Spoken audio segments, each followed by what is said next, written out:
जो साधक अनुशासन में नहीं चलना चाहते हैं, उनकी ये भावना तीव्र हो जाती है और ये घमंड कि हम जहां रहेंगे ठीक रहेंगे, हमें दूसरे की क्या जरूरत है।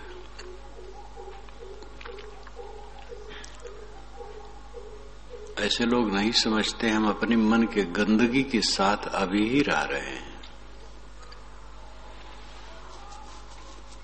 अपने मन में जो गंदगी है, मनमानी खाने भोगने बतियाने रहने की, इसके साथ तो रह ही रहे हैं, दूसरे के साथ नहीं रह पा रहे हैं जहां से सुधार हो। मुझे कोई टोकने वाला न हो, मुझे कोई कुछ कहे न, ये धारणा पतन का सीधा रास्ता है। हित सदैव अनुशासन में है।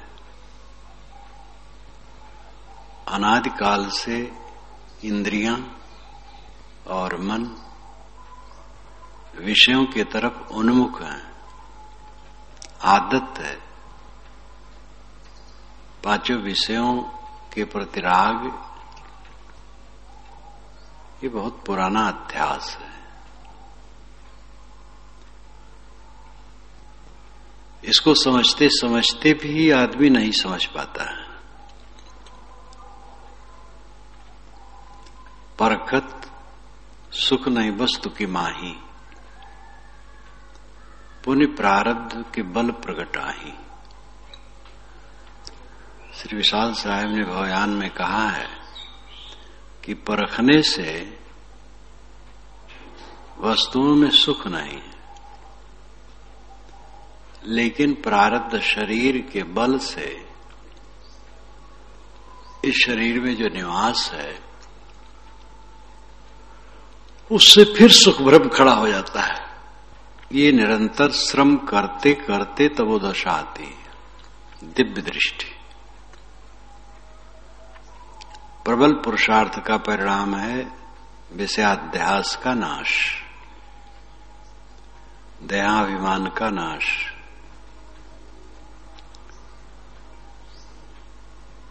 जो ज्ञान का प्रमाद करते हैं, काखा तो आता नहीं है साधना में, और अपने को बहुत बड़ा मान लेते हैं, क्योंकि कुछ कहने सुनने के बाद जान जाते हैं।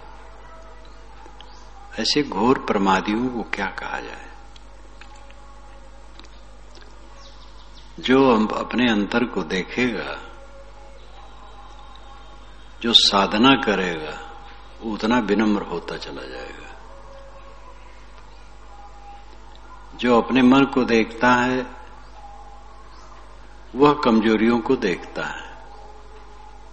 जो अपने मन को नहीं देखता है, ये समझता है मैं साधु हूं, मैं साधक हूं, मैं भगत हूं, मैं समझदार हूं, मैं ज्ञानी हूं, मैं विद्वान हूं, वो तथ्य में नहीं रह सकता है। जो अपने मन को देखता है वो हकीकत को देखता है, और मन को देखने वाला अहंकारी वचन नहीं कहता है। जहां गाहक तहाँ नहीं, हों तहाँ गाहक ना है, बिन विवेक भटकत फिरे पकड़ शब्द की छाए। जहां ग्रहण करने की बुद्धि है वहां हों नहीं होता, हों नाम अहंकार। जिसमें ग्रहण करने की इच्छा है उसमें अहंकार नहीं होता है। हों तहाँ गाहक ना है। जहां हों है, अहंकार है, वहां ग्रहण करने की बुद्धि नहीं। जिसे भवदुख नाश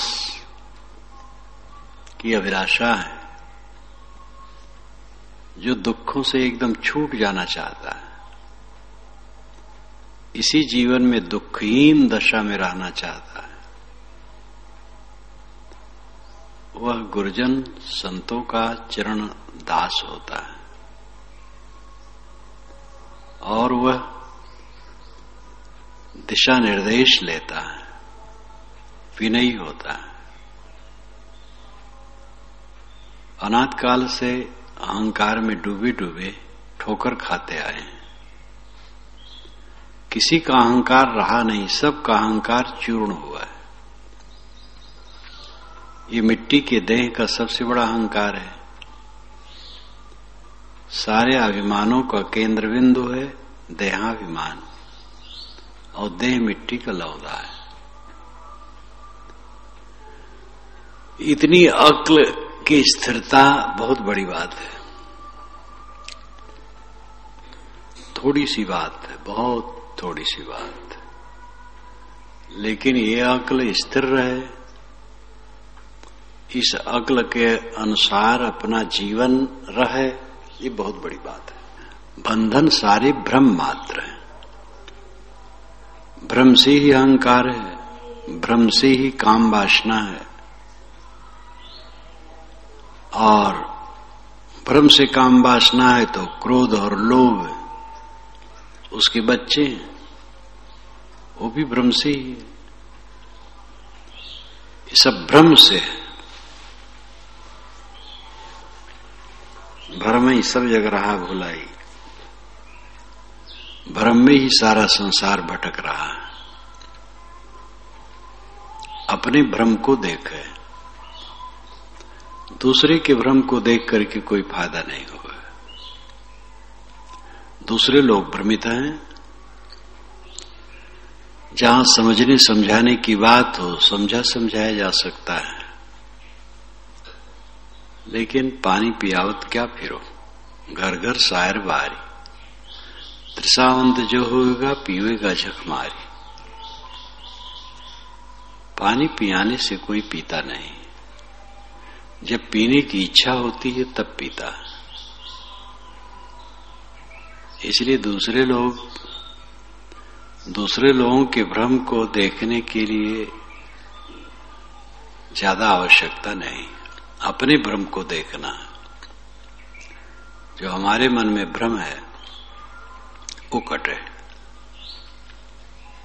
अपना भ्रम कट जाए, मानो संसार का भ्रम कट गया। अब जो अपना काटना चाहेंगे काटेंगे, दूसरे के ऊपर क्या दावा है। तो मैंने कहा था कि जो किसी को टोक रोक पसंद नहीं करता, वैसे तो कोई भी ये नहीं चाहता कोई मुझे टोके रोके। गंदी आदत है सदा से, और गलतियों पर टोकने से अच्छा नहीं लगता है। लेकिन जितना आदमी समझदार होता जाता है कल्याण के लिए, उतना इसको अच्छा मानता है। कोई रोकने टोकने वाला ना हो तो हम बह जाएंगे। पता नहीं संतों भक्तों और लोगों से शब्दों की चोट पा करके कितना हमारा हित हुआ है। अब शब्द किसी का सुना और स्वयं बिदक गया तो बेकार है।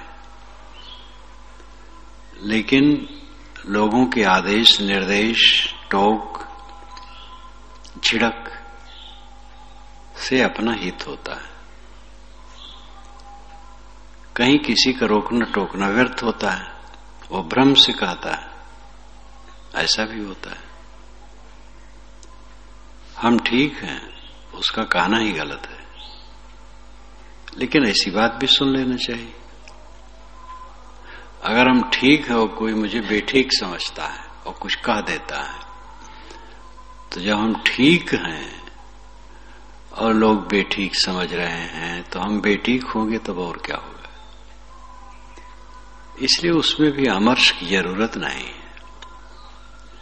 जो हमें कुछ कहता है, चाहे वो ईर्ष्यावश भी कहता हो, तो भी हमें समझना चाहिए कि वो हमारा हित चाहता है। कल्याणार्थी अपने को देखता है, दूसरे को नहीं। जिसे कल्याण कामना है सदैव अपने को देखेगा। जिसे कल्याण कामना नहीं है वो अपने को नहीं देखता, दूसरे को देखता है। दूसरे ऐसे हैं, वैसे हैं, वैसे हैं, और ऐसा वैसा कहने से क्या फायदा है।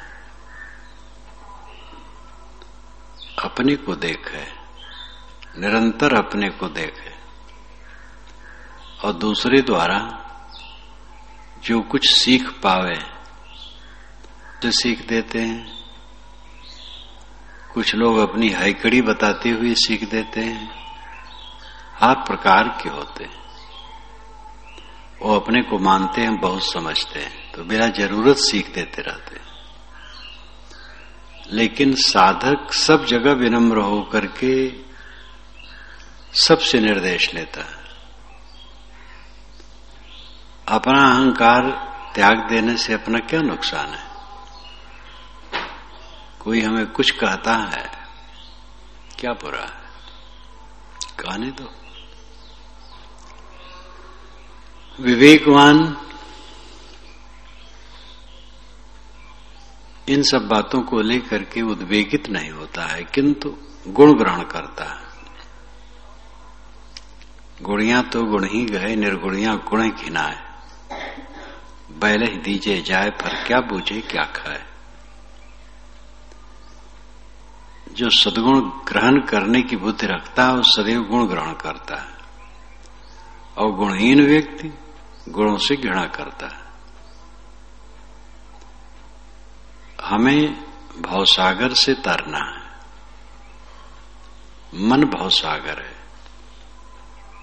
मन का अहंकार, विकार, इतनी इतनी गांठें हैं अपने मन में, इतना अहंकार है, इतना विकार है, उसको तोड़ना है। उसको तोड़ करके हम अमृत होंगे। अपने अहंकार को कुचलते रहना है, पीसते रहना है, चंदन की तरह कोमल बना देना अपने मन को। जो यह भावधारा अपने मन में रखता है वो दूसरे की रोक टोक से खुश होता है, उसमें अपना मंगल समझता है। बचपन से जब से होश में आए हैं तब से आज तक न मालूम कितने लोगों के वचन सुने हैं,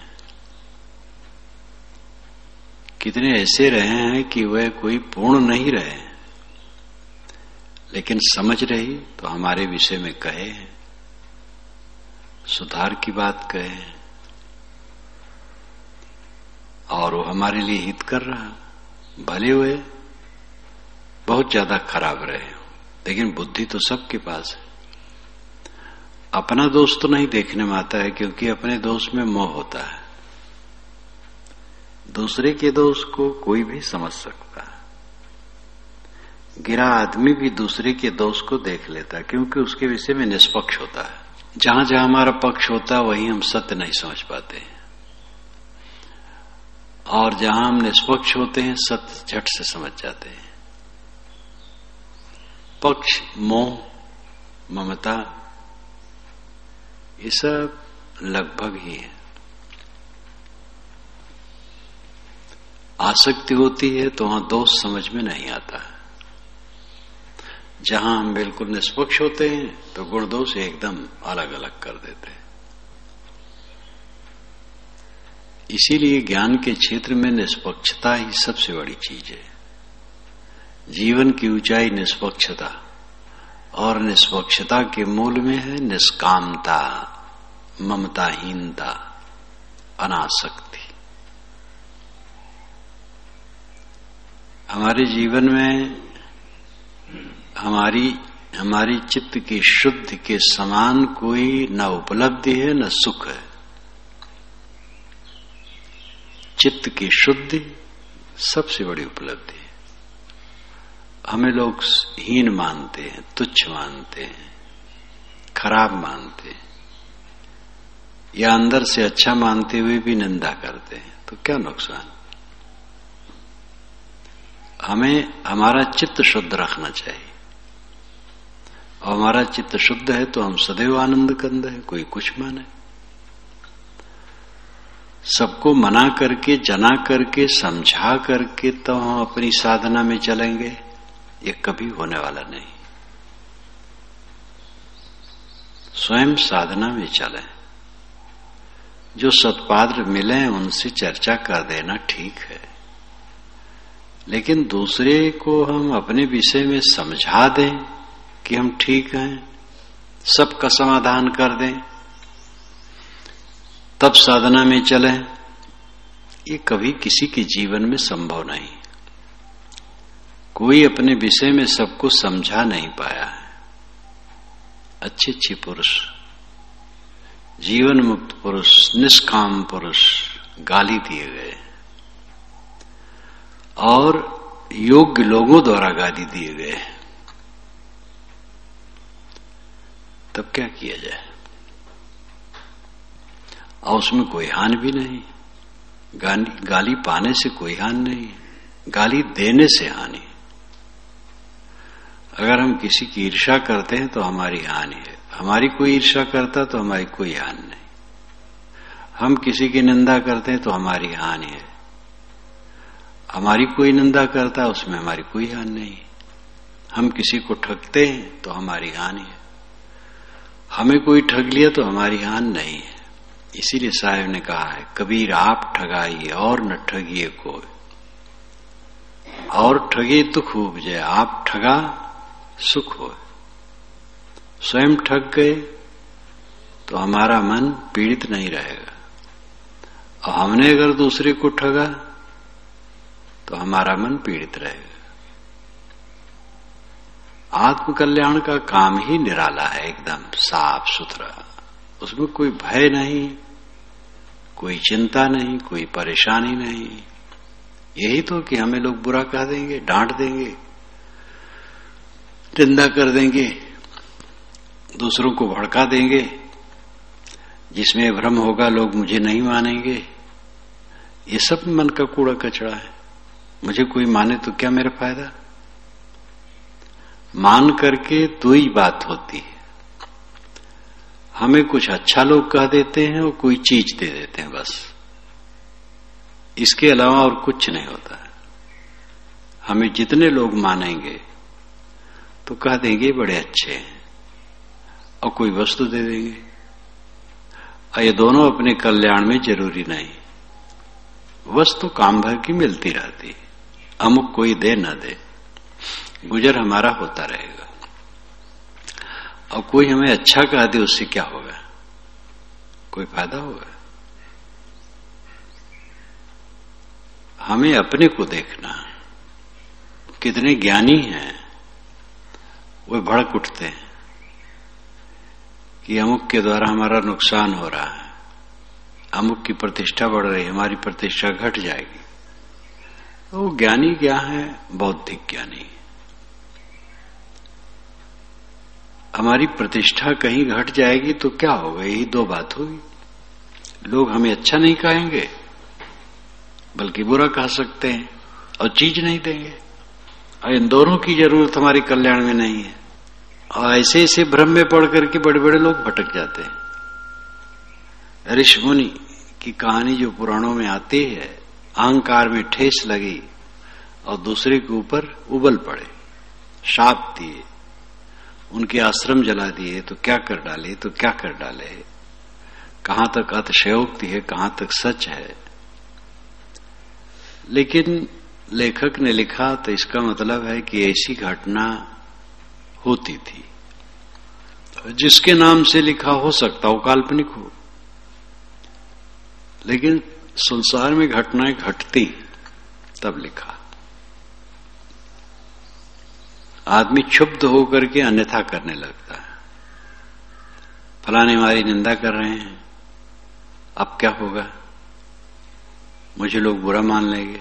अब इस बाउंडर में दिमाग खराब हुआ, ऐसी बाउंडर में उड़ गए, और जो नहीं करना चाहिए करने लगे, जो नहीं बोलना चाहिए बोलने लगे, और एकदम व्यर्थ।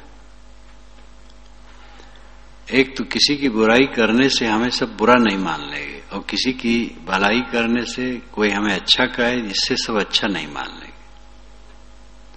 अच्छा मानना न मानना समझ पर निर्भर है, जो जैसा मानेगा मानेगा। ये हमारे मन में पूरा साफ होना चाहिए कि हमें जो लोग मानेंगे उनसे हमारा कल्याण होने वाला नहीं, उनसे हमें कुछ अनुकूल शब्दों के झोंके मिलेंगे और कदाच कहीं कोई चीज मिल जाएगी बस, और ये दोनों का कोई मूल्य नहीं। हमारा गुजर सब समय होगा, चीज की इतनी जरूरत है और सब समय होगा, और किसी की बढ़ाई से मेरा कल्याण होने वाला नहीं। मेरा अपना कल्याण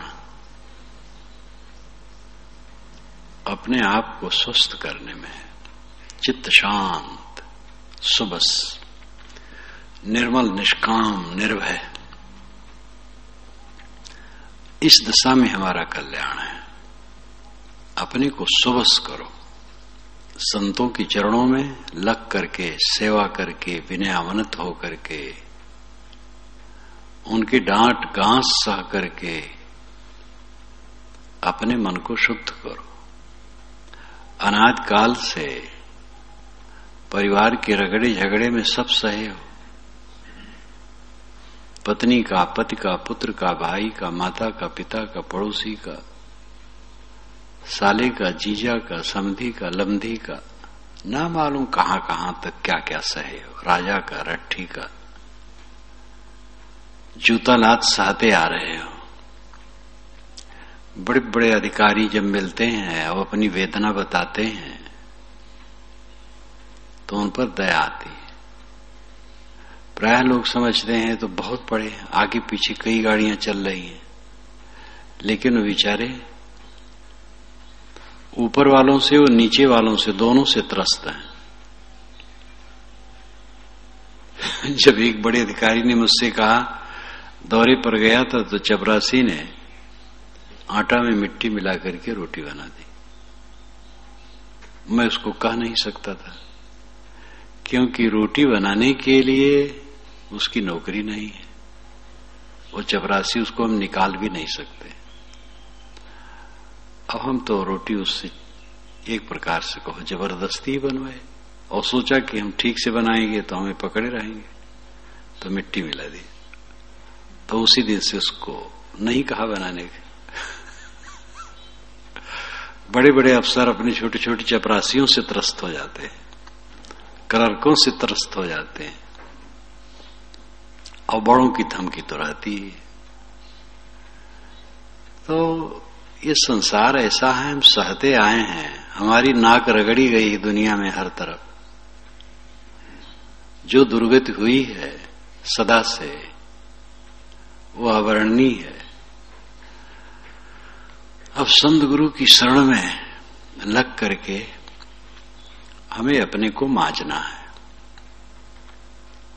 अपने को शुद्ध करना है, निर्मल करना है। तो हमें कोई टोकने वाला ना हो, रोकने वाला ना हो, ये धारणा महा अनर्थ है। और स्वतंत्रता से बहता है आदमी। स्वतंत्रता में परतंत्रता है, परतंत्रता में स्वतंत्रता है। जो साधक स्वतंत्रता की भूख उत्पन्न करते हैं वो बह जाते हैं। और जितना मैंने इतने दिनों में देखा, सन 50 से तो देख रहा हूं, उसके पहले जो संत मिलते थे उनका हमारा संपर्क नहीं रहता था।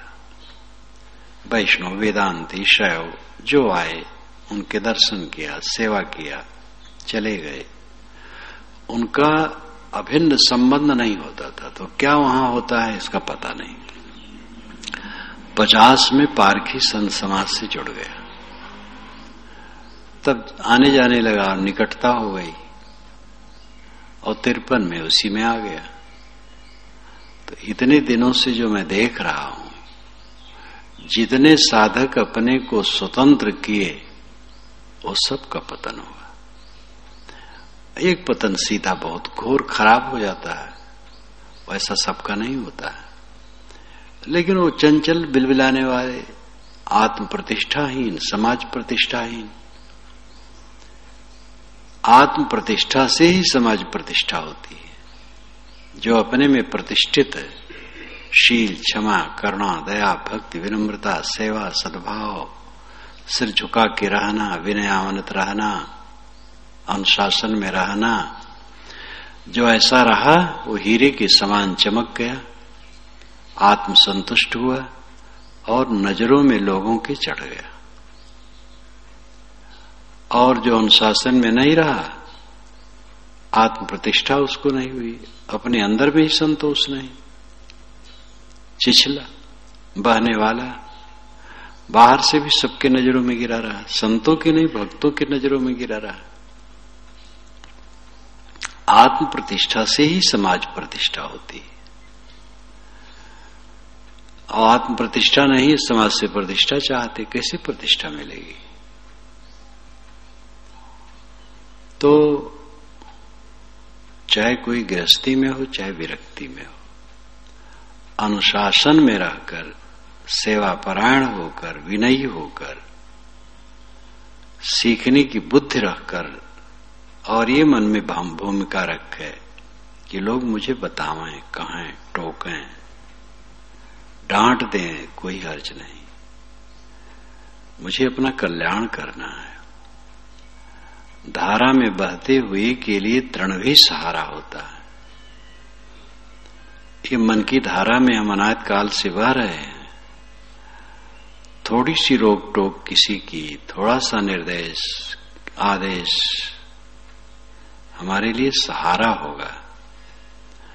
और कुल मिलाकर के हमारी उपलब्धि और उन्नति यही है कि हमारा चित्त बिल्कुल शुद्ध हो, हमें अपने आत्मा में पूर्ण संतोष हो, यह काम हो।